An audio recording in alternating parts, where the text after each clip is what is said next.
আসসালামু আলাইকুম, শুভ দুপুর সবাইকে। আজকে আমাদের দুপুরের খাবারের মেনুতে ছিল কাতলা মাছ ভুনা।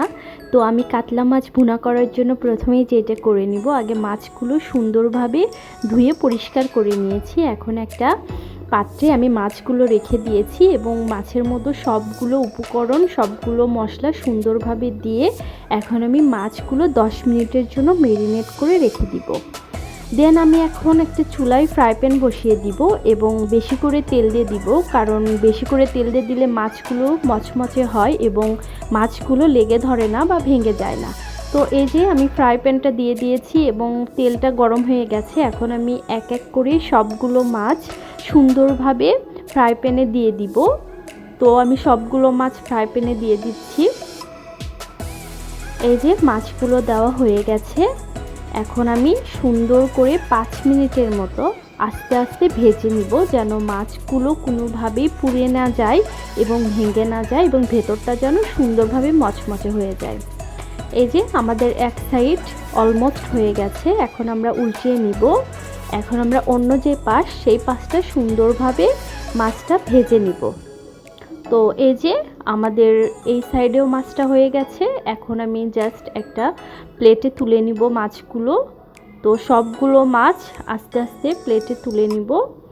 নেওয়ার পরে আমি যেটা করব, চুলায় একটা কড়াই বসিয়ে দিব আর ওই যে ভেজে রাখা মাছগুলো থেকে যে তেলটা বের হয়েছে ওই তেলটা দিয়ে আমি আজকে মাছ ভুনাটা করব।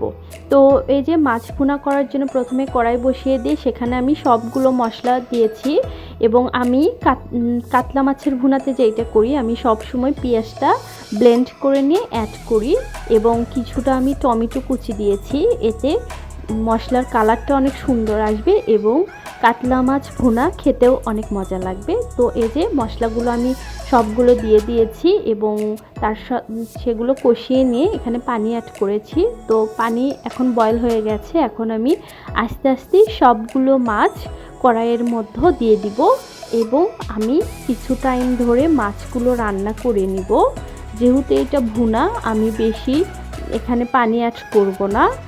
এটা একটু গ্রেভি টাইপের হবে, এটা খেতেও অনেক মজা লাগবে। তো এক সাইডে আমার হয়ে গেছে, এখন অন্য পাশে দিয়ে দিচ্ছি যেন দুই সাইডেই সুন্দরভাবে মাছগুলো হয়ে যায়। তো আমি মাছটা অলমোস্ট হয়ে গিয়েছে। এখন আমি জাস্ট ধনিয়া পাতা অ্যাড করতেছি, কারণ ধনিয়া পাতা আমার অনেক ভালো লাগে মাছের মধ্যে। তো এই যে আমার ধনিয়া পাতা দেওয়া হয়ে গেছে। এখন আমি কিছুটা কাঁচামরিচ দিয়ে দিব। এতে আমার মনে হয় মাছের যেই ফ্লেভার এটা অনেক ভালো আসে এবং স্মেলটাও অনেক সুন্দর আসে। তো এই যে আমাদের মাছ রান্নাটা হয়ে গেছে। এখন আমি ধনিয়া গুঁড়া এবং জিরা গুঁড়া অ্যাড করতেছি। এই যে আমাদের ধনিয়া এবং জিরা গুঁড়া অ্যাড করা হয়ে গেছে। এখন আমরা জাস্ট এইটা একটা পাত্রে পরিবেশন করব। এই যে মাছটা ঢেলে নেওয়া হয়ে গেছে। এটা দেখতে যতটা সুন্দর হয়েছে, খেতেও অতটাই সুন্দর হয়েছে এবং অনেক ইয়াম্মি ছিল মাছটা। তো এই যে আমাদের কাতলা মাছের ভুনা রেডি।